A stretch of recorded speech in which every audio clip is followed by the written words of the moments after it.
Alright, so magandang araw po muli sa atin lahat at kahit maulan po, rain or shine, ay tuloy-tuloy po ang ating panambahan at tuloy-tuloy po ang ating pag-aaral ng salita ng Diyos.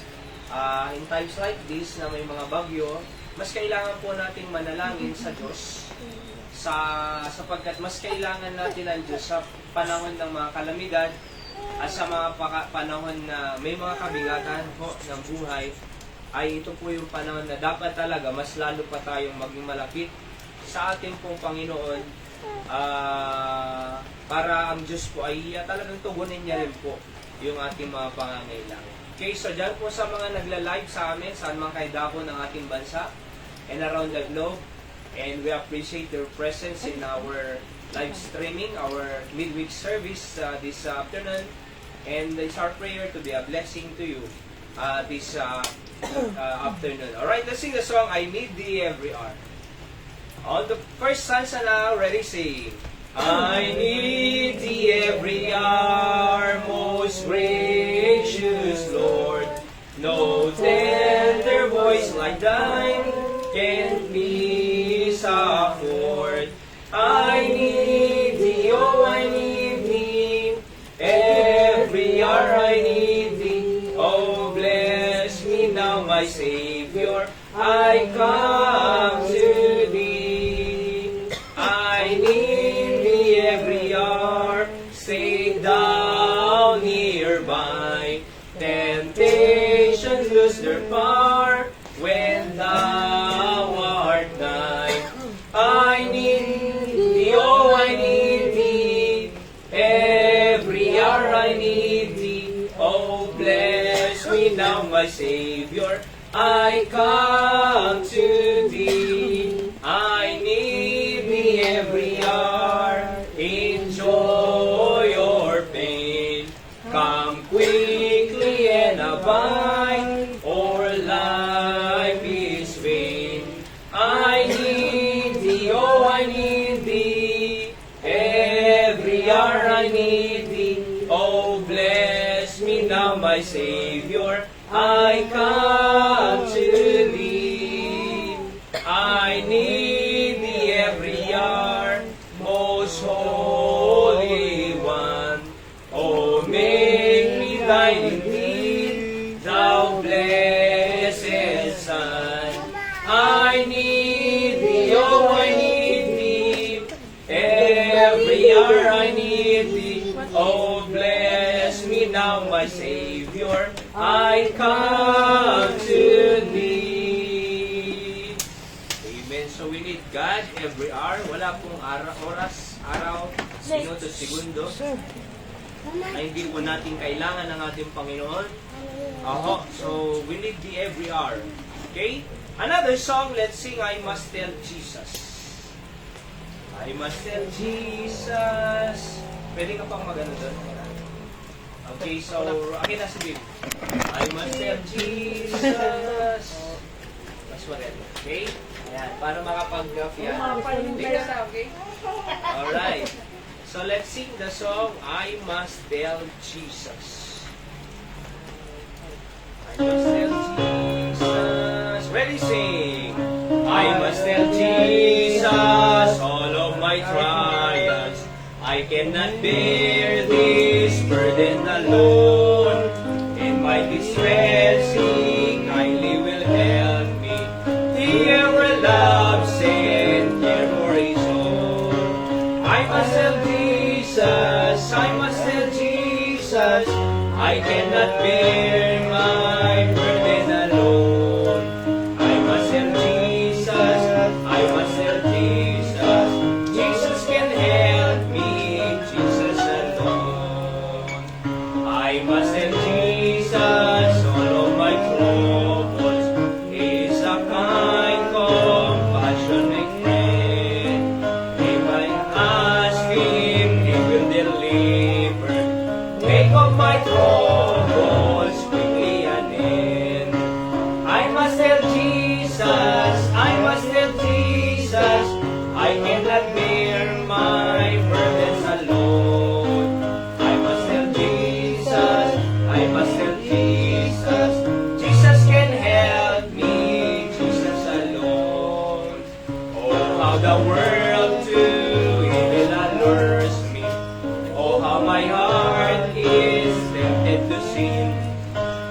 I must tell Jesus, and He will help me over the world, the victory to win. I must tell Jesus, I must tell Jesus, I cannot bear my burdens alone. I must tell Jesus, I must tell Jesus, Jesus can help me, Jesus alone. Amen. Thank God for that wonderful song. Pud nalaunay that we should tell Jesus all of our trials and troubles. Because sabi nga ng kanta, He cares for us. Ano po? And tayo po ay manalangin. Dakilang Ama, Diyos na banal, salamat sa pagkakataon. Dinala niyo po muli kami dito sa bahay panambahan, bahay panalanginan namin, O Diyos, upang kami po ay patuloy na puri sa inyo at sumamba. At makinig ng inyong salita at mag-aaral muli. Kami po ay matututo mula sa inyong salita. Patawad din po, Ama, sa lahat ng aming kasalang pagkukulang. I-bless nyo rin po ang mananonood online sa ngayong gabi. In Jesus' name I pray. Amen. At bago po tayo pumunta sa ating mensahe ngayong hapong ito, awitin nga po natin ulit itong Just Pray. Very good song. Let's sing the song, Just Pray. Just pray. Okay? I was discouraged, go. I was discouraged when no answer came. Say I prayed for years and I still saw no change. I was ready to give up on my wish coming true. But when I prayed that last time, His power broke through. And prayer is just as big as God is. Prayer is just as strong as God is strong. Prayer can reach as far as God can reach. Don't ever give up. Just pray, just pray. Don't ever give up. Just pray. Second stanza. We have been given a means through the throne of the one whose potential is yet to be known. There is no limit as to what God can do. So just keep on praying. He's listening to you. And prayer is just as big as God is. Prayer is just as strong as God is strong. Prayer can reach as far as God can reach. Don't ever give up. Just pray, just pray. Don't ever give up. Just pray. Amen. So don't ever give up. Just pray. Oh, kasi wala naman pong mangyayari sa pag-give up. Tandaan po natin, ang buhay ay nasa battleground po tayo. We are not on the playground, but we are on the battleground. So we fight Satan, we fight ourselves, and we fight the system of the world. Tatlong S po yan eh. Kalaban natin, Satan, system of the world, yung kasalanan, yung corruption, yung bad attitude, and so on and so forth. At saka yung self natin. And minsan si Dr. John Rice, tinanong siya, who is your greatest enemy? And he said, I look at him every morning when I face the mirror. Diba? So kasi mahirap talaga. But, we are engaged in a battle, mga kapatid. So, quitting is not a solution, and giving up is not the solution. But, fighting the battle by the grace of God is always the best option. Ano po? Upang sa ganon, we can overcome all those challenges in life. Pagpapatuloy po natin ang ating pong aralin sa Webes na ito. Tapos po tayo sa Yung una po dito ay pinag-aralan po natin that prayer is okay. So, para hindi na po natin babalikan yung mga natapos po natin. Minsan, re-review po natin because the best way to remember yung mga naituturo is teaching. Merong prinsipyo sa teaching, ano ho? Ang tawag po sa Bible school niyan ay pedagogy. Alright? Yung the arts of teaching. At alam niyo, isang tinuro po sa amin ay the best way for teaching is repetition. Di ba? So, para sa ganon, ay mag-wraps yung fruit. Ano po? So, again, ang ating pong pamagat ay prayer can do great things. Pinag-aralan po natin ng una, di ba? Yung una po ay prayer prove the power of God. Number 2, last Thursday po, pinag-aralan po natin, prayer preserve God's people. Yung time ni Esther, di ba? Na gustong i-annihilate ni Haman ang mga Israelita, pero through their fasting and prayer, ay na-preserve ang mga anak ng Diyos, mga tao ng Diyos. Ngayon po, ay pagpapatuloy po natin dito. Number 3 na po tayo. Yung una again, ay prove God's power. Letter P lahat yan. Pangalawa ay preserve God's people. And now, ay prayer, ay produce wisdom, mga kapatid. 1 Kings, chapter 3, 3 to 13. And Solomon loved the Lord, walking in the statutes of David his father, only sacrifice and burnt incense in high places. And the king went to Gibeon to sacrifice there, for there was a great high place. 1,000 burnt offerings did Solomon offer upon that altar.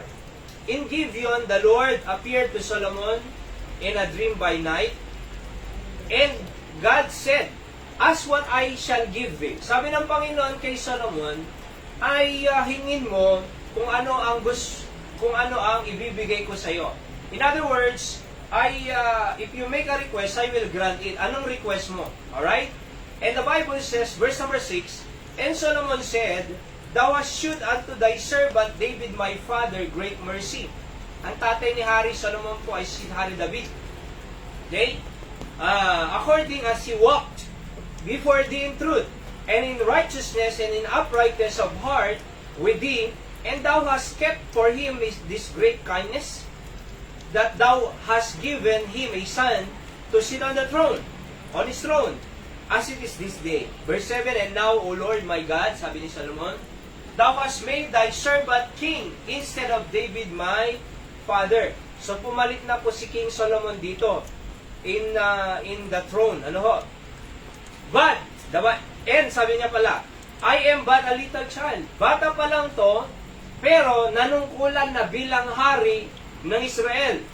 I know not how to go out or come in. Hindi ko alam ang gagawin ko. So going out or coming in. And thy servant is in the midst of thy people which thou hast chosen. A great people, and cannot be numbered nor counted for multitude. So napakarami itong taong irurul ko sa kingdom na ito.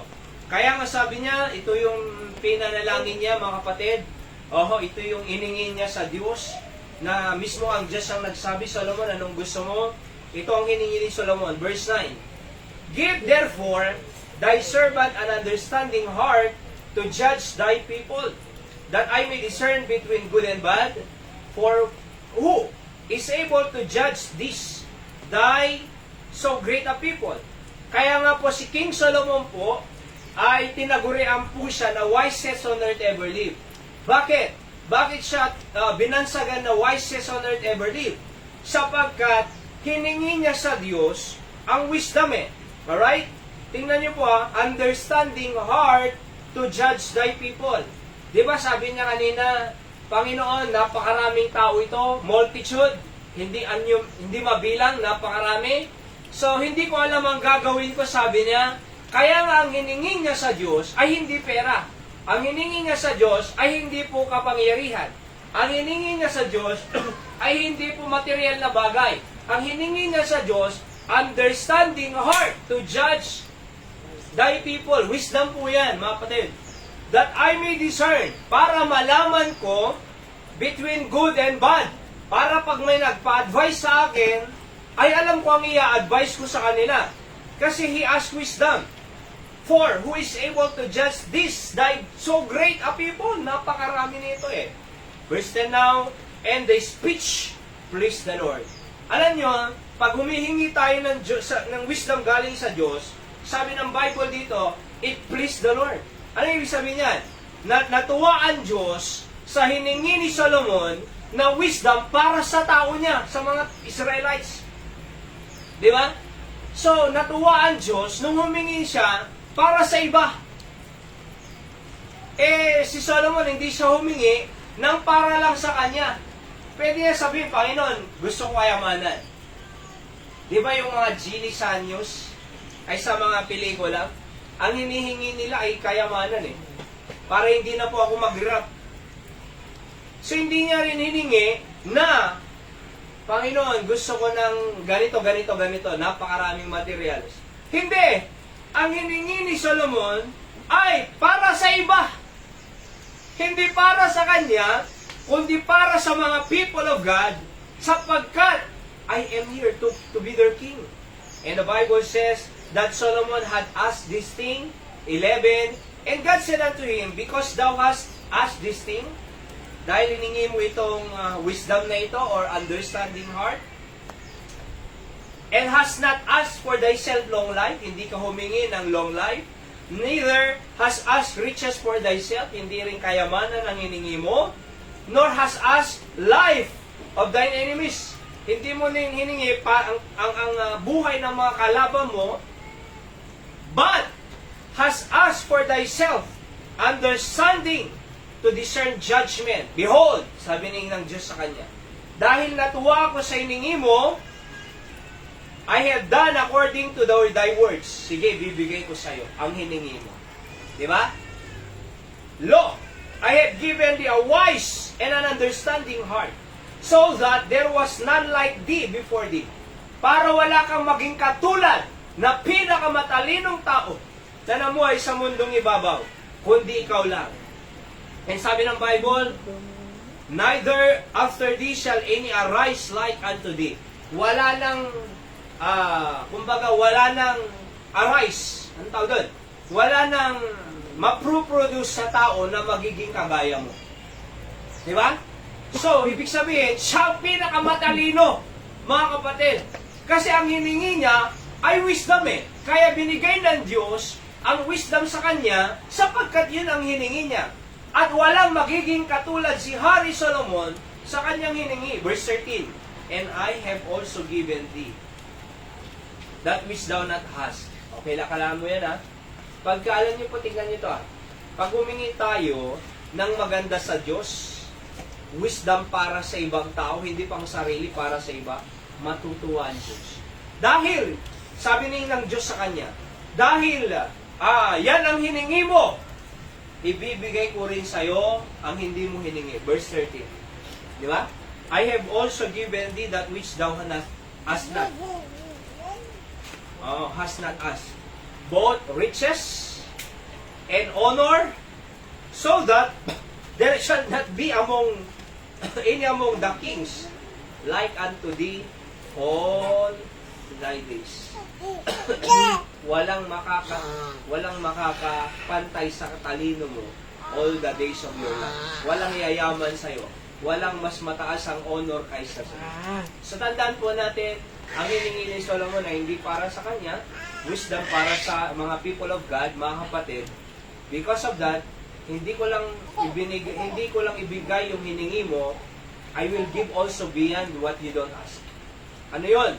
Both riches and honor. Let's pray muna. Kailangan Diyos, salamat po sa inyong salita na aming binasa. I-bless niyo po ito sa aming buhay at patuloy na magturo sa amin. Patawad po sa kasalanan na gawa. I-bless niyo po lahat ng nakikinig din online. In Jesus' name I pray. Amen. Again, napakagandang itong mga talatang binasa natin. Ito po yung panahon na ang Panginoon sabi niya kay Solomon, okay, ano bang gusto mo? Di ba? So, ano bang gusto mo? Ang Diyos ang nagtanong eh. By the way, ang Diyos tinatanong din po niya tayo. Ho, anong gusto natin? Sabi ng Bible, ask and it shall be given unto you. Alright? So, sabi pa sa James chapter 4 verse 2, ye have not because ye ask not. Wala kayo kasi hindi kayo humihingi. Alright? Pero kung humihingi sana kayo, bibigyan ko kayo. Okay? So, kaya nga, sabi ni Solomon, okay, Panginoon, bigyan niyo ako ng wisdom. Bigyan niyo ako ng understanding heart. So, God, please, bakit hiningi ni Solomon ng wisdom? Ha? Kasi, sabi niya, bata ako eh. Hindi ko alam ano ang gagawin ko bilang hari ng Israel. Oho. Kaya nga, ang hihingin ko sa iyo, Panginoon, ay wisdom para alam ko ang gagawin ko. Alam niyo po yan ang pinakamahalaga sa lupang ito, yung wisdom, mga kapatid. Bakit? Para alam natin ang ating gagawin. Sabi ng Proverbs 4 verse 7, wisdom is the principal thing, therefore get wisdom. And with all thy getting, get understanding. Sabi ng Bible, Proverbs 4:7. Di ba? Wisdom is the principal thing. Pag sinabing principal, kumbaga sa eskwelahan, ang principal, ang pinaka-head of the school. Tama? Principal. Kaya nga sabi ni Solomon din, Proverbs 4:7, wisdom is the principal thing. Ito ang pinaka mataas na kailangan natin. Ito ang pinaka dapat i-desire natin. Yan ang sabi ni Solomon. Alright? So bakit? Pag nagkamali po tayo sa ating decision, hindi na po mababawi yun. Di ba? Dumadaan tayo sa crossroad of decision na tinatawag. Choosing two rights. Di ba? What do you choose? If we are choosing two rights, tama ito, tama rin ito. So, which is which, di ba? Anong susunduin mo? Choosing between three rights. Tama lahat eh. So, anong kailangan mo dyan? Wisdom. Bakit? Pagka pinili mo ang isa at napabayaan ng isa, hindi na maibabalik. Hindi na, kumbaga, tapos pag nagkamali pa ng decision, wala na eh. Wala na, hindi na maibabalik. Oho, hindi na mababalikan ang effect ng decision kung nagkamali. Di ba? Maraming bagay na ganyan eh. Halimbawa, nagkamali sa pag-aasawa, hindi mo na mababalikan. Di ba? Hindi na pwedeng bawiin eh. Gusto nga ni Anton, dapat siguradong na kaya magpamilya. Di amin? Kasi for example, kung maagarang titao, tapos sino mo kaya nga biyagin, ti pamilya na, agnamnama ti parents na, hindi ka na lang sana nag-asawa. Bakit? Hindi mo pala kaya eh. So dapat siguraduhin mo, pag nagpamilya ka, pag nanligaw ka, kaya mong buhayin. Kasi pag nanligaw ka, hihiwalayan mo rin, hindi yan tamang pag-ibig. Ganun lang ba? Hiwa-hiwalay? Ano yan? Experiment? Experiment ang pag-ibig? Hindi experiment ang love. Oho, kumbaga nakaplano sa Diyos ang ating buhay bago magpamilya. Kaya nga pinaghahandaan po yan. Kaya ako nung nanligaw ako, dapat kung manliligaw ako, sabi ko, asawahin ko. Hindi ako manliligaw at hihiwalayan ko rin na yun na. Di ba? Halimbawa, nanligaw ako, hindi ko naman pakakasalan. Anong gagawin ko? Di hihiwalayan ko. Dalawa lang ang pwedeng mangyari dyan eh. Kung hindi ko pakakasalan, iiwanan ko. Tama? So, siguraduhin mo, pag nanligaw ka, pakakasalan mo. Kaya nga siguraduhin mo, pumili ka ng tama eh. Kaya ako noon, nanligaw ako, dapat ready na ako. Siya na talaga. Di ba? Oho. So kaya nga po, kailangan ng wisdom. Kasi pag nagkamali ka sa pagpili, wala na. Hindi na may babalik. Alright? So, kaya ako gumawa ako ng standards noon eh. Nay, dapat ito ang aasawahin ko, sabi ko. 16 na characteristics sa isang babae. Dami yan. Di ba? Naglagay ako na ganyang karakteristik. Sabi ng pinagkwentawan kong isang nanay, wala, Romy, ka nala. Lalaki kang tatanda ka dyan, sabi niya. Walang ganyan. Wala nang ganyan, sabi niya. Oo. Tapos sabi niya, ay kung wala yan, hindi ka mag-aasawa. Ang sagot ko sa kanya, kung wala itong 16 na ito, pero nakita ko naman ang karamihan sa kanya, ay sabi ko kay ng nanay na yun, lola na to eh. Sabi ko, kung hindi man kumpleto, pupunaan ko na. Kaya nga nandito ako to complete. Di ba? Oho. So natuwa siya sa akin eh. Si nanay doon sa Magnuang, sa area namin doon. Oho. So pero tignan niyo ito ibig sabihin, hindi ka pwedeng magkamali eh. Kasi pag nagkamali ka ng decision, wala na. Hindi mo na mababawi. Di ba? Kinakailangan, sigurado ka. Alright? Kahit sa aspeto ng buhay, hindi pwede ang magkamali. Halimbawa, nag-business ka. Dapat siguradong kaya mong i-sustain. Kasi kung hindi kayang i-sustain, mababankrupt. May knowledge ka ba? Di ba? May experience ka ba? May capital ka ba? Oho. Pag wala yan, tatlo na yan, may knowledge, experience, at saka capital, wala. Kahit sino pa. Wala kang knowledge, paano mo patatakbuhin? Wala kang experience, ano mangyayari dyan? Walang capital, lalo na. Di ba? So, dapat kumpleto yan. Kasi ako, nagle-lecture din ako ng business noon eh. So, ako ang speaker nila sa mga sinasalihan naming speaker noon. Di ba? So, talagang napakadaling magpaniwala noon eh.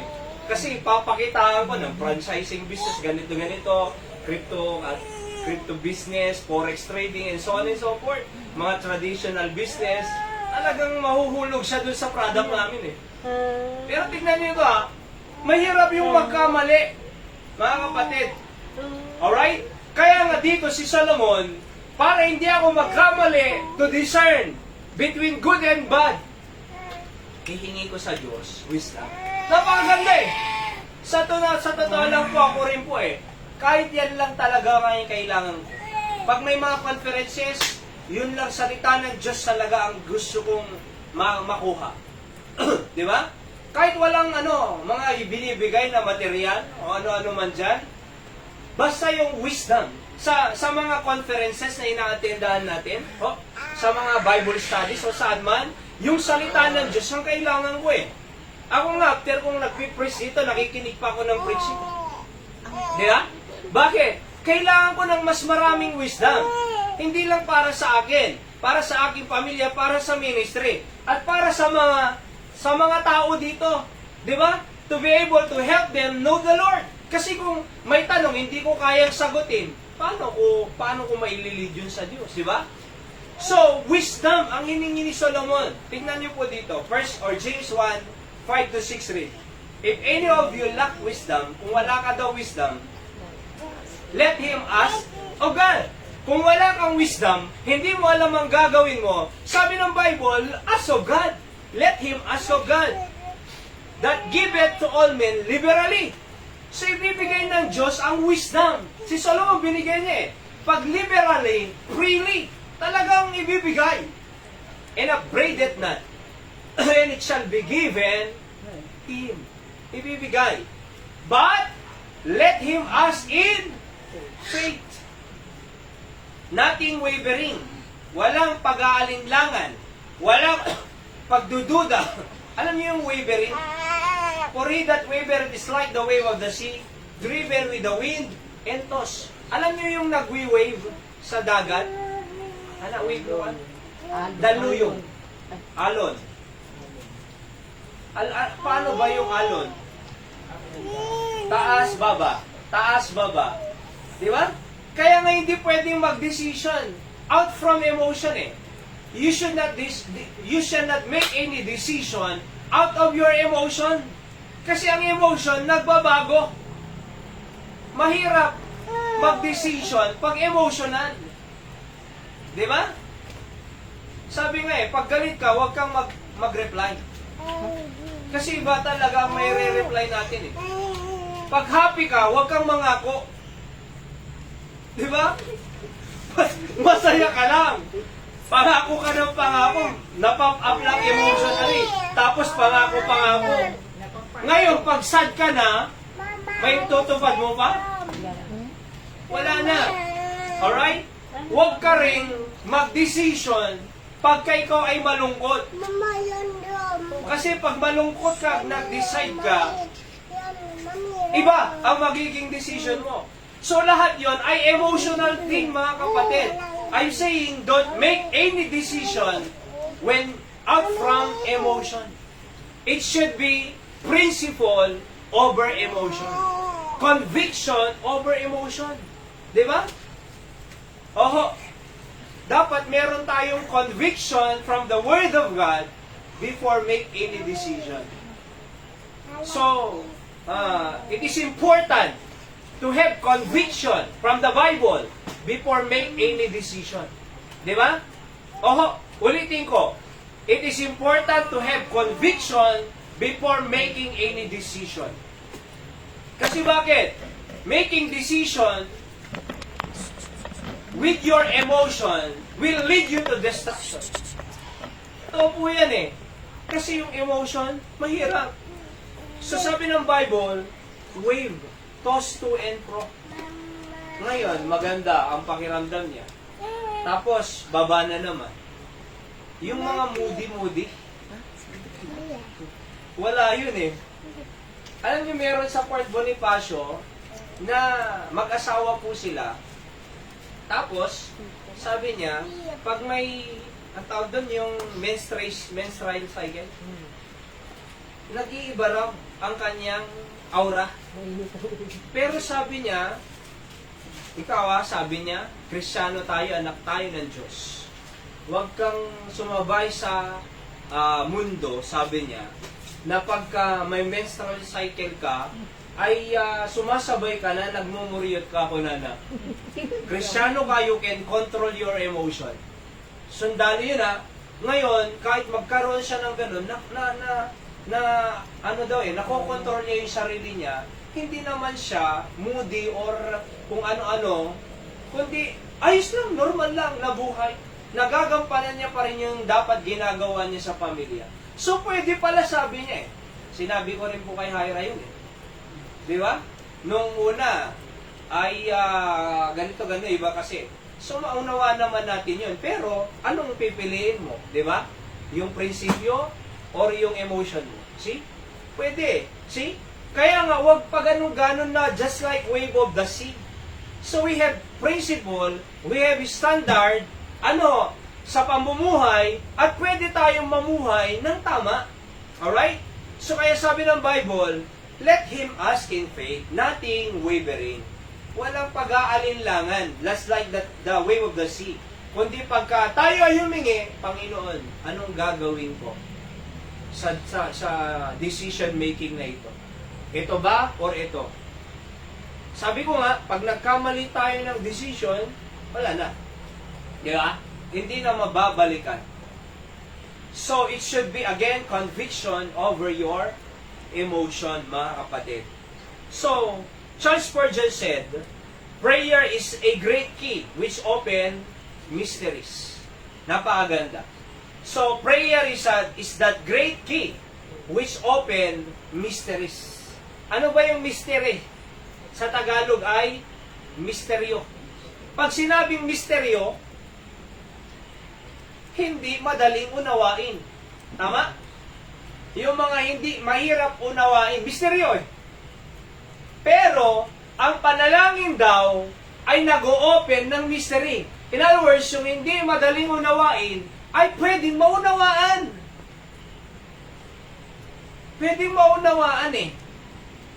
Katulad niyan, si Anton, halimbawa. Ito si Anton, na love po yan eh. Gusto kong magpastor nga yan eh, balang araw eh. Amen mo na muna. Ayan. Diba? Oo. At alam nyo, pwedeng mangyari.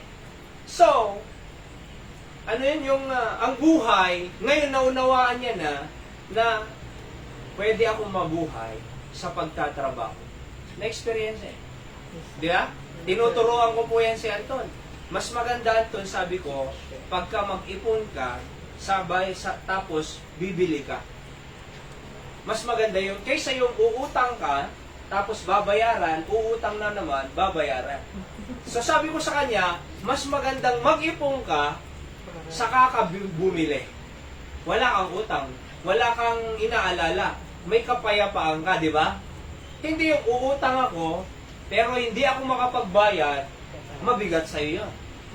Papagalitan ka pa ng kasama mo sa bahay. Marami ka pang maririnig. Di ba? Pero, pwede ka namang mag-ipon muna bago bumili ng bigas eh. Para walang 100 na utang. Di ba? 100 lang. 100 lang yun eh. Pero sabi ko sa kanya, mas maganda yung mag-ipon ka muna, saka ka bibili. Tama? Pwede naman eh. Tsaka mag-ipon ka na naman, pag naubusan ka, bibili ka na naman. O yan. Tapos sabi ko sa kanya, huwag ka muna manligaw. Bakit? Hindi mo pa nga kayang buhayin ang sarili mo. Kukuha ka pa ng bubuhayin mo. So, sa'yo muna. Di ba? Mag-ipon ka muna para sa'yo. Kasi hindi mo kaya yung sarili mo, kukuha ka pa ng isa, nahihirapan ka nga sa sarili mo. Wisdom yun eh. Sa katunayan. Alright? Tapos sabi ko kay Anton, manalangin ka. Ang the best na gagawin ng Diyos sa'yo. Di ba? Oho.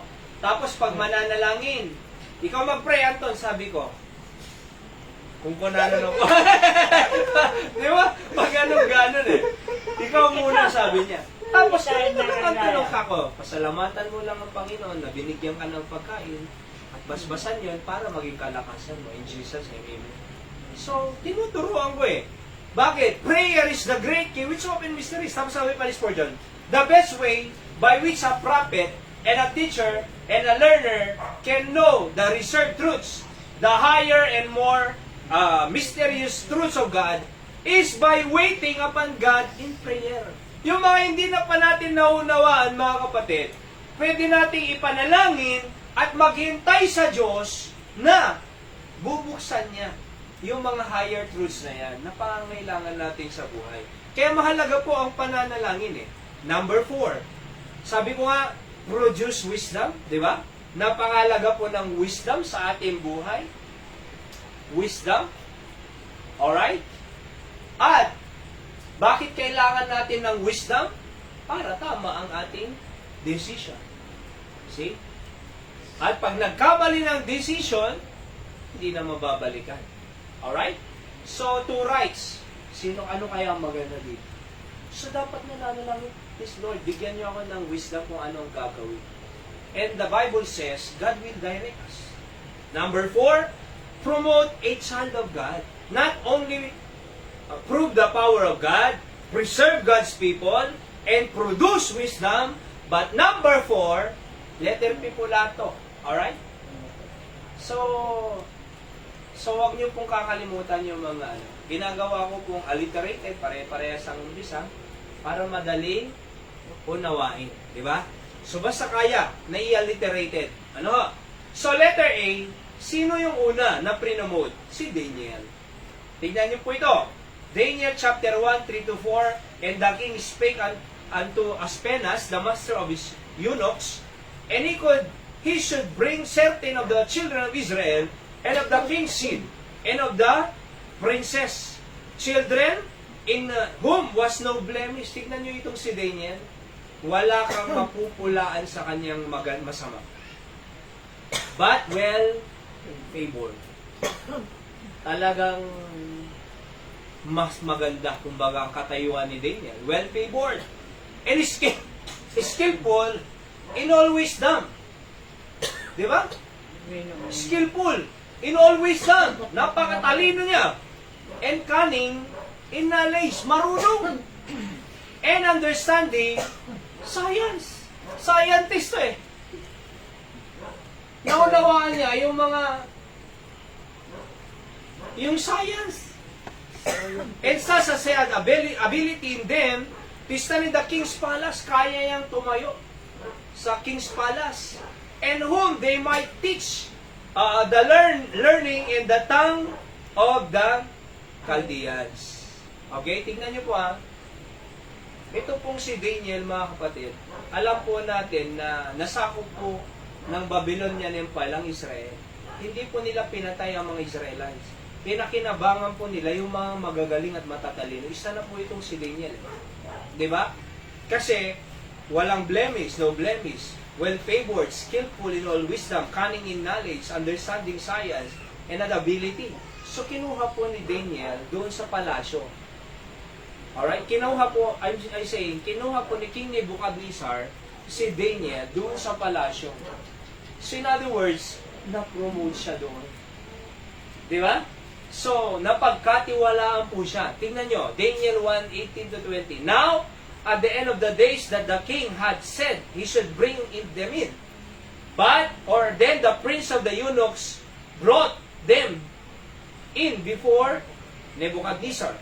And the king communed with them, and among them all was found none like Daniel. Walang katulad po si Daniel. Sa talino ha.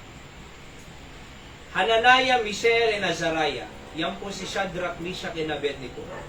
Therefore, stood they before the king, and in manners of wisdom and understanding, and that the king inquired of them, he found them 10 times better than all the magicians and astrologers that were in all his realm.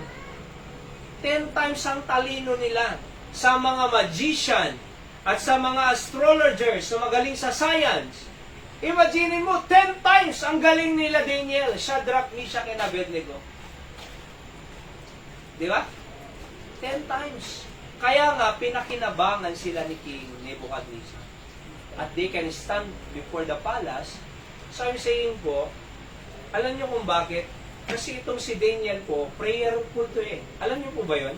Na si Daniel, prayerful. Di ba pinagbawasan siyang mag-pray? Pero binuksan niya yung kanyang window, and he prayed 3 times. So bakit? Tiwala siya sa Diyos niya. Hindi na bale, nadalhin ako doon sa Den of Lions. Pero naniniwala ako, i-spare ako ng Diyos doon.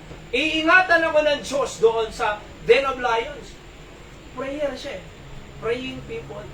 So I'm saying po, pag mapanalanginin ng tao, God can promote a person. Diba? Kaya niyang i-promote. Sabi ko sa mga estudyante, dapat nga kayong nag-excel. Diba? Alam niyo, marami po kami sa mga IBMP churches natin. Ano? At bilang president ng youth, doon, pag may mga camps kami, ganyan, pinapatestimony ko talaga yung mga talagang nag-excel sa school. Maraming cum laude eh. Merong magna cum laude. Diyan. Diba? So, maraming cum laude. Pero alam niyo, ang isa lang ang sinasabi niya, pwede mo mag-excel habang naglilingkod sa Diyos. Sabi nila eh. Katulad ni Joas, doon sa Sarat, ano ho, ay sa Tader, doon sa Bintar. So basta isang church yan, Faith Bible Baptist Church, sa Ilocanja. At alam niyo, sabi niya, cum laude na nagtapos. Tapos sabi niya, hindi mo kailangang iwan ang ministry mo para mag-excel ka sa eskwela. Kasi yung iba, tutok sa school, naiiwanan ng ministry. Tapos nang mag-board exam siya, hindi niya kaya magbayad daw sa sa review center. So nag-self-study siya at home. Pero sabi niya, mas maganda na to. Bakit? Nakaka-involve pa rin ako sa ministry. Doon sa audio ministry, choir din. Tsaka iba-iba pa. Alright? Tapos sabi niya, mas okay na itong self-review ako, nakaka-involve pa ako sa ministry. Alam niyo nung nag-exam siya ng board, out of more than 10,000 ata na examining, top 10. Number 10. So sabi niya, hindi mo kailangang iwan ng ministry para mag-top ka sa eskwelahan o sa board examination centers. Di ba? Anong sabi niya? Dapat nga maging tapat ka sa Diyos eh. Bakit? Siya ang magbibigay ng wisdom sa iyo sa pag-aaral mo saan ka man pupunta. Ang Diyos ang mag-promote sa iyo. Di ba? Promotion belongs to God. Tayo po ngayon, huwag nating isipin, matanda na ako, wala na akong magagawa sa Panginoon, at hindi naman ako makapag-read and write, hindi ako marunong bumasa, sumulat, okay na, wala na akong magagawa. God can promote you to higher level, mga kapatid, katulad ni Daniel. Kaya nga po, hindi lang po si Daniel, panghuli muna po ito, Joseph. Di ba? So, mapalanginin ba itong si Joseph? Yes. Si Daniel, mapalanginin? Yes. Mga kapatid, kaya nga in-spare ng hari, King Nebuchadnezzar, at ginamit niya sa palasyo, pinakinabangan niya. Kasi skillful in wisdom eh. He understands science. Bakit pre-promote siya? Prayerful. Si Joseph. Tignan nyo ha. Genesis 41. 41 to 44. And Pharaoh said unto Joseph, See, I have set thee over all the land of Egypt. And Pharaoh took off his ring from his hand and put it on Joseph's hands, and arrayed him in a vesture of fine linen, and put a gold chain about his neck. And he made him to ride in the second chariot which he had. And they cried before him, bowed the knee, and he made him ruler over all the land of Egypt. And Pharaoh said unto Joseph, I am Pharaoh, and without thee shall no man lift up his hand or foot in all the land of Egypt. Alam nyo, namatay na po sana ang kasama ang Egypt at maraming tao kung hindi dahil kay Joseph. Si Joseph, na-misunderstood siya ng mga kapatid niya. Naalala niyo po siya? Nung nagkwento si Joseph na doon sa farm, ay yung may 12 sheep. Di ba? 12 na sheep, yung mga, tawag po, sheep ba yun? Yung mga, hindi po, sheep. Yung mga dayami na mga na roll na. Sabi niya, may 12 sheep doon. At, yung 11, nag-bow dun sa sheep ko, sabi niya. Di ba? Tapos, isang kwento pa niya. Yung sun, moon, and star. Tapos, may 12 stars. Yung 11, nag-bow sa akin. Pati yung moon at star, ay moon at sun, nag-bow sa akin. Talking about his father, his mother, and the 11 siblings. Sabi niya, kaya nagalit yung mga kapatid. Ano ibig mong sabihin? Kami magbabaw down sa'yo? Yung 11 sheep magbabaw down sa'yo? Kaya nga, gusto nilang patayin si Joseph eh. Di ba? So, kukunin na lang nila yung colorful na coat niya, tapos, papatayin si Joseph, yun ang plano nila. Tapos, kukuha sila ng animal, kakatayin nila, wiwisikan nila ng dugo, ipapakita sa tatay, patay na si Joseph. Kasi may wild animal dyan, dinapas na namatay. Na-misunderstood si Joseph, di ba? Kaya nga po, ganun ang nangyari. Tinapon dun sa well, grenade pa nila dun sa merchants sa Egypt, sa mga traders, binenta siya eh. Tapos nung nasa palasyo sa ni Paraon, doon kay Potiphar, napakabuti ni Potiphar kay Joseph, pero gustong rapin ni Mrs. Potiphar si Joseph. Tumakbo nga siya. Doon dapat gagawin ng tao. Pag natitem ka, tumakbo ka. Hindi lalapit-lapitan mo. Akalain mo, paano maayos ang pamilya mo eh, lumalapit. Layo ka. Diba? So choosing the right one. Si Joseph, lumayo na, pero naiwan niya kasi yung kanyang damit. At nung bumalik si Pharaoh, ay ni Potiphar, sabi niya, "Rinape ako ni Joseph." Eh, hindi naman eh. Tumakbo lang siya. Si Mrs. Potiphar ang gusto mag-rape kay Joseph. Pero tumakbo lang siya kasi paano kung pagtatak sila na napakabait ng amo kong si Potiphar? I cannot betray my boss. Kasi napakabuti niya sa akin eh. Tapos take advantage pa kita? Eh kung lumalapit ng... Ano yun? Palay lumapit.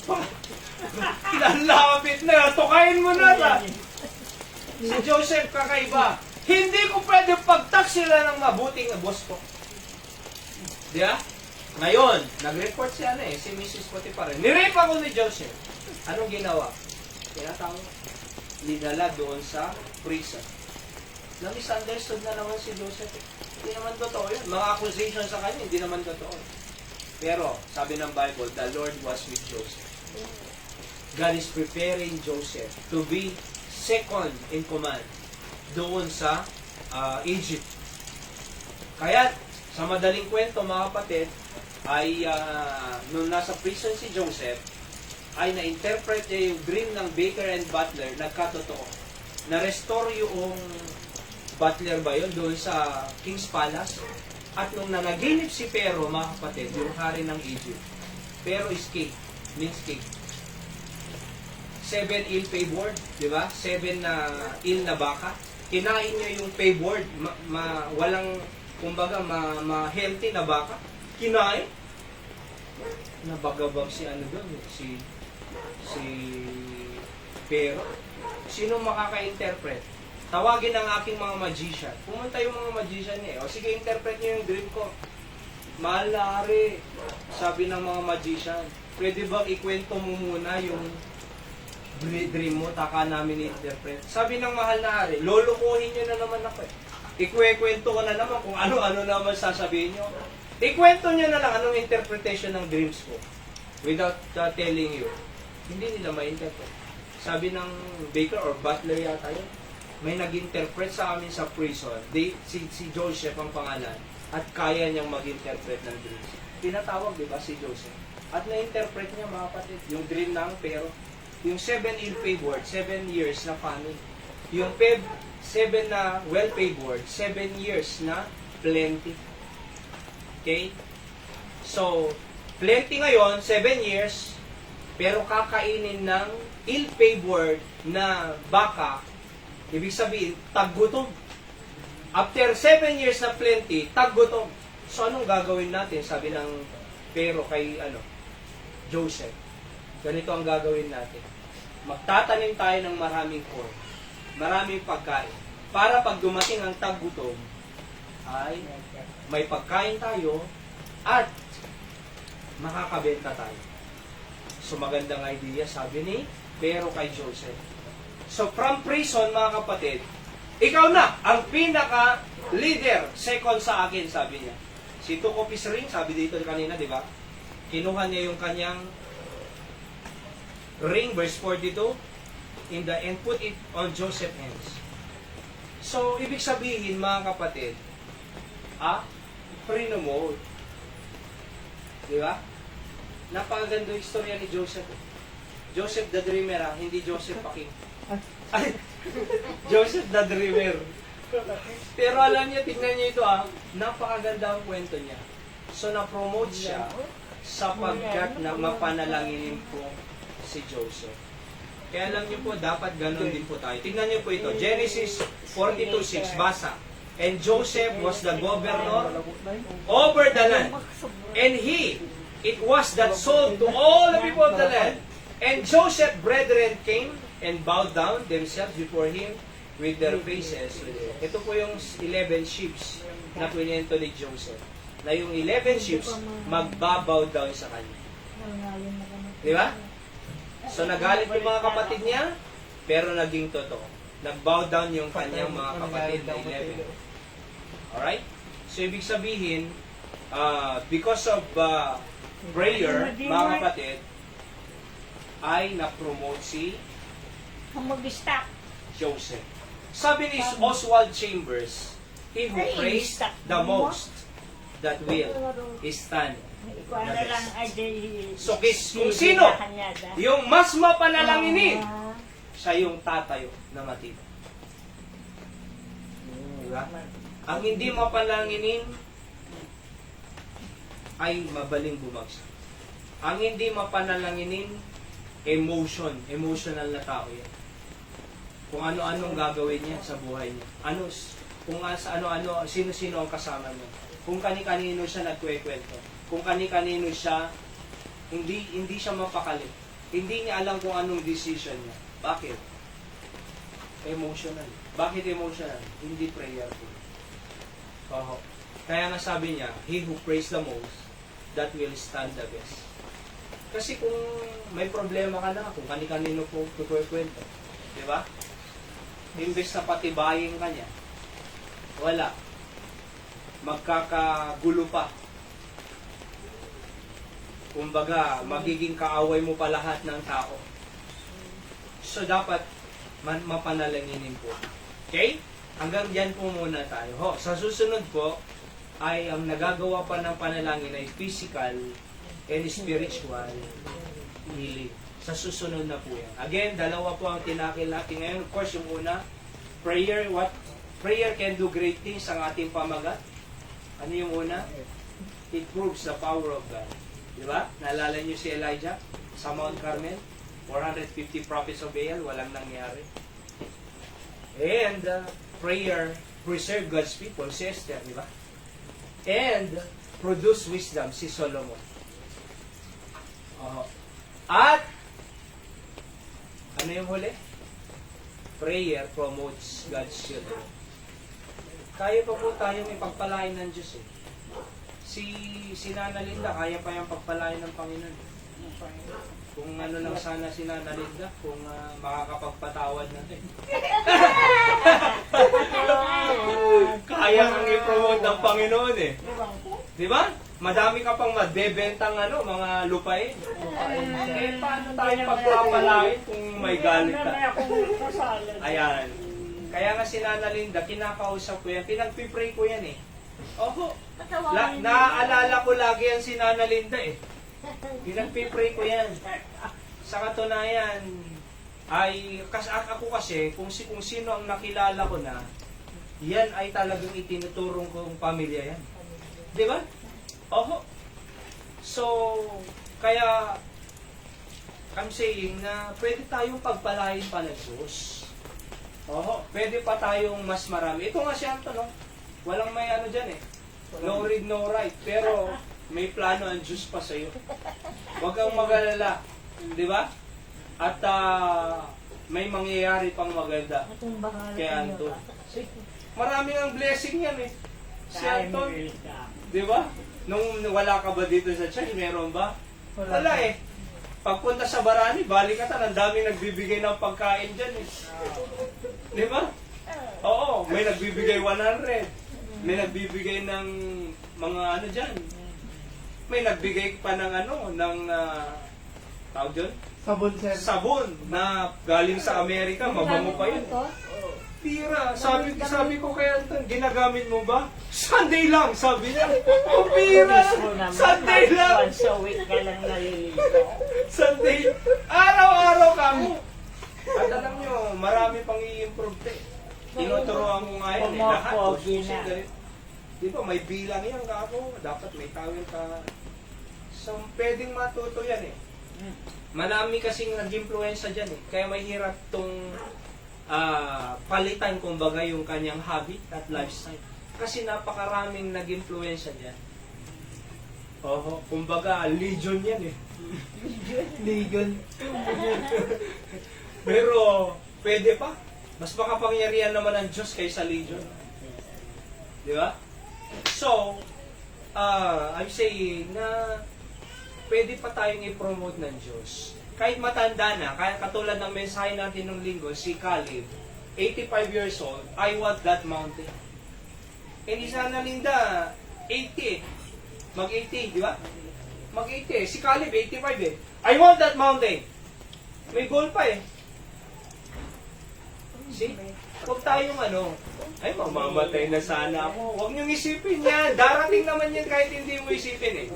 Huwag mong isipin yan. Yung sinagsasabing mamamatay na sana ako, wala na yan. Pababa na yan. Pabagsak na yan. Kumbaga. So kahit hindi mo isipin ang mamatay, darating ang kamatayan. Ang isipin mo, paano ka magiging productive habang naghihintay ng kamatayan. Alright? Pwede kang maging productive habang naghihintay ng kamatayan. See? Marami tayong pwedeng gawin. Manalangin, magturo sa mga apo, mga anak, o sino man. Di ba? Magbigay ng tracts and so on. Marami na magiging masaya ka pa sa buhay. Alright? Let's pray. Dakila Ama, Diyos na yung banal. Thank you po sa inyong salita na aming napakinggan ngayong gabi. I-bless niyo po ito sa aming buhay. At tunay nga, Panginoon, kailangan namin ng wisdom mula sa inyo to make good decision according to your will. And even promotion belongs to God. Alam ko kung hindi lang po kami mananatiling ganito at mas marami pa po kami ma-accomplish while waiting for your coming. Christ name I pray. Amen. So tayo po ay dadaki sa ating prayer time at ipag-pray po natin ang ating anniversary at yung October 4 po, nasa Davao ang ating senior pastor. Ho, mag-speak po siya doon. First Sunday and second Sunday, nasa Davao siya. Alright? At kaya nga, ang sabi niya sa akin, nung pagbalik ng prayer day, ay ilagay mo sa third Sunday. So, October 18 po, ang ating anniversary. Alright? So, ang ating team sa anniversary ay Pasiton. Kasi yun ang team sa Barani, Pasiton, ginaya na lang po natin kasi para iisa ang ating programa ho. At yan po yung sinabi kong tip sa ating anniversary. Okay? So, pag-pray po natin, sina Pastor, on the way po sila going to Isabela today. At nagdumagas pala sila dyan sa Apayao. May mga minutes silang pastor dyan. Sa Apayao po. Apayao, Cagayan. Doon Apayao. So dyan, nag-stay po sila ngayon dyan. Pero mamayang madaling araw yata or bukas, babiyahe po sila ng Isabela. Kasi sa linggo po, na-invite siya sa Mother Church na doon na mag-speak ng World Mission Emphasis. World Mission. Okay? So mag-preach po siya doon. And Monday, babalik din po sila ng Batak. So, kaya pag-pray po natin, of course, nagagamitin din siya ng Panginoon. Of course, yung mga preparation ng anniversary at mga gastusin and goal, kaya natin po yan, 100. Pupunta po yung mga taga-Barani, siguro hapon, pupunta rin yung mga taga-Pangasinan, mag-aarkila daw po sila, pupunta rin. Halain niyo yan. Patak, lakas na po sa... Kaya marami po tayong pakakainin. At mag-pray po tayo ng kung may mga pwede po tayong may share any amount, magagamit po yan. Little is much when the Lord is in it. And salamat sa Panginoon na may nagbigay po ng ng pera para doon sa upuan. So magdadagdag po tayo ng upuan. 66 lang po yan eh. Alright? Kung meron pang magbibigay, dadagdagan. 10 po ang pwede nating mabili muna. Okay? So, naupuan.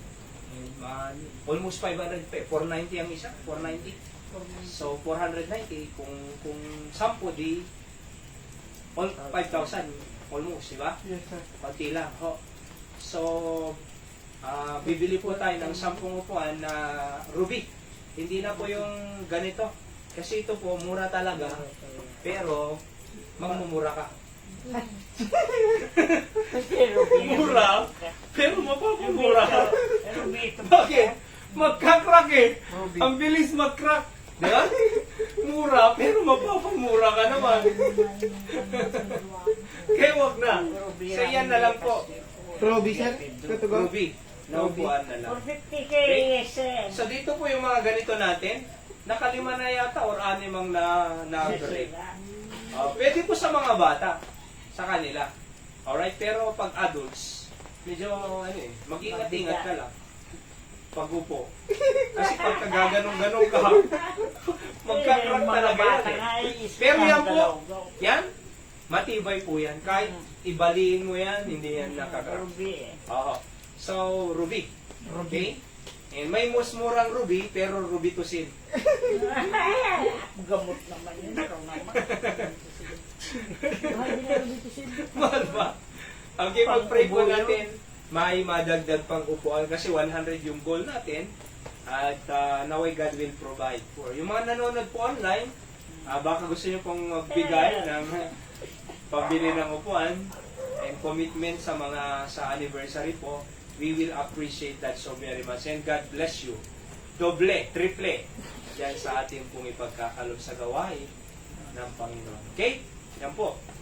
At of course, yung mga partners natin sa gawain, sina Ma'am Rose, Ma'am Mildred, Ma'am Estren, Pastor Doug, BBC and Friends. Okay? Ma'am Rewilin din, Galinato, good health nila. At si Nanay Perla, di ba? Si Nanay Dora, at thank you po sa inyo, Nay. And pag-pray natin na i-bless sila ng Panginoon. Katulad ng lupay nila dyan sa Tablac, saka dito sa Hindi Ugbo, ko alam yung na maayos po lahat po ng papers nila. Alright? And yung kanyang check-up ngayong last week ng August sa mata. Tapos papa-opera niya daw po eh. So i-schedule po maging successful ang operation ng mata ni Nanay Dora kasi sabi niya nangihina. Okay? Si Tatay Jojo, October 28, colonoscopy procedure. Tsaka si Christopher, of course, yung employment niya sa Las Vegas Fire Department. Ano po? At si Nanay, may mga ano rin siya na nakausap po siya ng mga na umuwi po kami talagang let's pray for good health. Kanina po galing sila pumunta sila sa cultural center namin. May bibigay daw yung yakap ba yun? Na worth of 20,000 na mga gamot na. Adagayon ka siya? Worth 20,000 na gamot. Yakap po yun eh. Ang programa ng gobyerno. Yakap. Oh, Okay? yeah. Meron dito, Nay? Sa amin si Jensen. Meron. So bigyan ka ng gamot worth 20,000. Marami na. So sabihin mo na lang na ipera. Iba, masyadong marami. Yung 20,000 na gamot eh. Alright, pero sabi niya, gamot lang ang ibibigay. So kung may mga ganyan po dito, kahit mga pang-maintenance ay, kunin nyo. Kung meron po dito sa Kandon, yakap. Acronym po yun eh, may ibig sabihin po yan. Okay? Oo. At siya ito, pwede ka rin kumuha ito. Di ba? Yan ang Ibus din, Pastor. Yan ang ilalapitan mo para makalibre ka. Ng gamot. noon for maintenance may mga Yun na yung nga ro, yakap. Yung kayo ito, ag-inquire ito eh. ibus si City barangay. Hall tayo or barangay, saan kukunin yung yakap? Kasi malaki po yun. 20,000 po per month. Kung hindi ako nagkakamali po, 20,000. Kasi yun ang sabi sa akin eh. Oo, per month daw eh. Alright? Pero maganda kung ganun. Okay? Ibibigay talaga po nila yun kaysa namang, pag hindi mo kasi kinuha yan, ibubulsa lang nila eh. Dapat kunin mo. Yung para sa tao. Alright? May mga sakit. Oo. Malaki po yan 20,000. Di ba? So, ano Kaya pa? na yung DSWD dyan. Pag-pray po natin, Yung barangay ito. Lupa dito, Pastor. na magkaroon po tayo ng lote dito Awan niya, talaga. Noy. Kung may lote tayo, by the Atin grace of naman God, kayo mabangunan na- agad natin, Para, di maganda, di ba? So, pagagandahin po natin yan. Pag-pray natin, marami pang kaluluwa ang maligtas. Alright? So, maraming kaluluwa ang maligtas. At mabaptize. Ano ho? Pag-pray natin si Kuya Wilmer at saka si Auntie Lori, mabaptize na po sila. Oo. Sila na lang po ang mga umaating dito na hindi nagpapapray. Okay? Nanay Linda pa. Si Nanay Linda. Oo, mag-baptize. Sa linggo. Pag-pray natin. Mag-baptize ka na Sunday night. Baptize ka Sunday? Why? Ano, makasurot ka ti pagayatan ti apo ti biyag mo na Linda. Mas naragsak ti biyag mo kasi agtultulnog ka ti pagayatan ti apo. Dito ti talaga nga susurutan tayo Biblia. Ang na jay, inaramid lang ti relate. Dito yan. Diba? Yes. Much sabi ng Bible, go ye therefore, teach all nation, baptize them in the name of the Father, Son, and the Holy Spirit, teaching them to observe all things. So, nasa Bible naman lahat ng ginagawa natin. Sabi ko nga, pag pumupunta tayo dito, dapat naunawaan natin ang ating ginagawa. Huwag po tayong pupunta sa church na hindi mo naunawaan ang ginagawa mo. Diba? Pagka fiesta, maraming tao, after Sunday, wala na naman. Hindi niya naunawaan eh. Bakit niya ginagawa? Basta sumasabay lang siya sa agos ng simbahan. Dito hindi po. Dapat lahat ng ginagawa natin ay naunawaan natin. Intellectual po lahat ng ginagawa natin. Church is an institutional, educational institution. Alright? So, natututo po tayo. Kaya nga, may mga verses, mga supporting verses dyan, reference, para nasa Biblia lahat ng ginagawa natin. Hindi po tayo gumagawa ng wala sa Biblia. Okay? And ano pa? Pag-pray natin yung ating usapan ng linggo na at least once a month, di ba? Dito na po tayo maglalans. Fellowship time natin yan. At okay naman kila Kuya Boyet eh. Yung kakainin sa bahay, dito na tayo. Huwag na po kayong magdagdag kung ano lang yung naluto niya. Halimbawa, saluyot. Aba, tabi. Di ba? O kaya naman kangkong. Kangkong. Aba, grabe ha. Di ba? O kaya munggo. O kung ano lang yung kakainin niyo, doon huwag niya nang dagdagan. Para hindi po tayo may stress. Kasi sa totoo lang po, ayoko rin po yung ano tawag doon, yung ginagawa natin na hindi naman natin kaya eh. Sabi ko nga sa mga Bible study namin, kahit walang merienda, mag-Bible study tayo, mag-pray. Kasi minsan, ang concern, walang pagkain, wala munang Bible study. Hindi naman yan eh. Kahit walang pagkain, merienda, mag-Bible study, mag-pray tayo. Yun ang importante. Hindi, sabi nila, magpakain, ganito. So, okay, kung meron, di ba? Kung hindi ka kaya na, huwag gagawin. So, kasi hindi po tayo, nagiging, burden, gusto natin maging blessing. Okay? At, kaya, sa September po, next month, di ba? Alright? Na magkaroon tayo ng,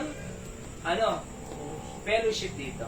Yung pagkain mo sa bahay, Kukunin mo na dito lang. mo nadadali.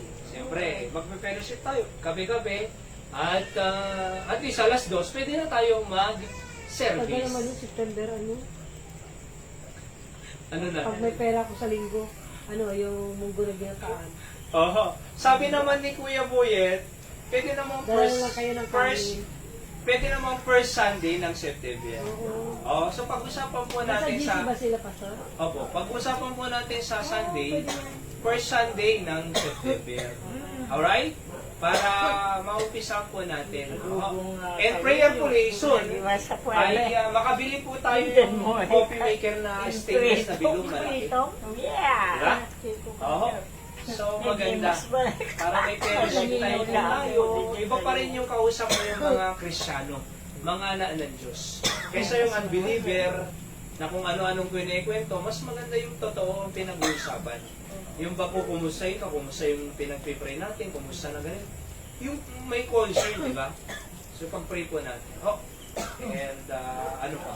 Yung mga missionaries natin, 15, hopefully next year makapag-add pa po tayo siya. We are giving them, 15 of them, na 3,000 po yan eh. Every month. We are giving 3,000 sa World Mission every month. Pwede naman natin gamitin yan eh. Di ba? 3,000 times 12 months. Magkano? Ira, 3,000 times 12. 36,000. Napakaraming upuan na yun. Sa katunayan, 45,000 yan na yung tricycle natin. Dadagdagan lang natin. May tricycle na naman tayo sana eh. Pero hindi naman tayo makasarili. We want to support missionaries. Di ba? So, and next year, by the grace of God, through our World Missions Conference in Bethany, ay magkukuha pa po ako. Padagdag tayo ng padagdag. Pataas ng pataas ang pananampalataya natin. Hindi pa bagsak. Pataas. Alright? Kaya nga yung mga programa po natin dito, padagdag ng padagdag yan. Hindi bawas-bawas. Padagdag po yan until the Lord comes. Ano ho? Alright? So, World Missions, yan. Pag-pray po natin. Okay? And ano pa? So, kayo po. Prayer request na. Or sa ating Mother Church sa Marani, Pastor Sam, Marina, tsaka yung mga members na nagmamahal para mag-commitment, di ba? Para sa pangbayad ng rent dito. At commitment po sila eh. Kanina po, lumabas yung yung coming bill. Tuwal, nakatuwa. 1.8 lang dati yun. Sa katunayan, 800 lang dati yun. Yung nasa salo sa kami, 800 lang. So, kasi maraming nagdagdag. Yeah. Maraming Mananay, kanya yun. maraming 2-7, dati 2-3 lang. 2-3. Pare-parehas. Maraming nagdagdag sa mga Opo.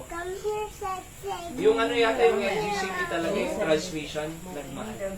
So, 1.8 na doon sa amin last month, pero kanina nakita ko, 2.1. Tuwa. Oo. Ano Okay. yung lanti ko? Sige. At sige na Linda, prayer request. Yung mga nanonood po, ilagan nyo lang po yung prayer request nyo dyan. Babasahin ko po mamaya pag pray po namin. Okay? Nay Linda. Basta hair. Basta help. Enough na. Saka ko lang bayad kay nalakwan nyo dagan. Ay, wow, yun na. I-try yun kasi manayamin na. Okay. Tignan mo nga dyan, Naira, kung may prayer request tayo. Para ibanggitin natin. Sa live po. Naomi, Ito magbayad din, Pastor. Si Dagan, napayad. niloko daw sa Opo, talaga. Isa lang at may... I-follow up po no ka na. Ano kasi anong process yun, di sa retire. Hindi na minsan sinaibanan man ang perlit. Diretso kan to wala makama para diretso. Aray! Save no. Ala, sir, no. Ang diretso kan to yung hana na pa di na bagyo mo to hana Okay. ka paano. Ang tiro na ako. Diyan ka mo. Opo. Kasi magalaw na po yun. May maroon na hindi may isang na kuha. Save no ah. Save. Hindi na Ano yun? oh mula nung nagita mga kuhan ka function tayo kumanya. Bungad na eh. Kararag tayo tama bayan dadahan. Yung mga lan Okay, patayin natin. Ipag-pray tayong at least nung mabayadan dahan ay di punso mo na punso. Buwan. Party tayo dito niya. Kaldeng. Kaldeng. Ang kaldeng. Baboy. Tayo mga lati lechon. Kapto ko na yun. Manangiit. Ano nga lechon? Baka lechon pato. Lechon baboy. Ay, grabe. Manangiit isa. Namala de 10,000 ko. Balit ang tamo di pagluton tayo takal. Alam niya, 10,000 naman po. Pag-pray natin, ho. At, of course, yun naman ng buhay. Bigay tayo kapatiran tayo ito, yung mga members, mga buhay, sina Manong Ninoy, ang pamilya nila. Alright? Sir, At apet ka yung mo? mga, mag-grow pa tayo talaga. We want Uy, our church isa sa to grow. umus Nung ka Sunday din po, yan. 17 lang po tayo eh. May bisita si Gabunay. Okay? So, mag-increase tayo. Ang goal natin is 60. Let's try to invite people. Okay? Kwarta ni Gabon, Gabon maati. Oo. Okay na, Iemi. Sikan. Talo na nga sang kapamilya, pastor, kagalaran ko, kagalaran ko, kuhan. Ni Apo, kay magpakala kami. Tarabayan na ko na ako. Yes. Pero nang rona ako tayo anak ko, mga dito sa bali ng nasyon. Oo. Ni Manang Carmelin. Kay Singapore. Kakararag kayo so dakin. Bigay tayo pamilyada. Magkayos-ayos din po. Oh. Okay? Alright? Si Canton. Prayer request. Sir, Ano kayo mong kararag tayo? susuntik ko tirabi dahil pinagtitiliw ko. Bayad ka. Nagbayad Dahil mo. pinagtitiliw ko nagsarkit ka. Ako maanti. Alam Manong Wilbur. Swaso, magandang gabi. Amen.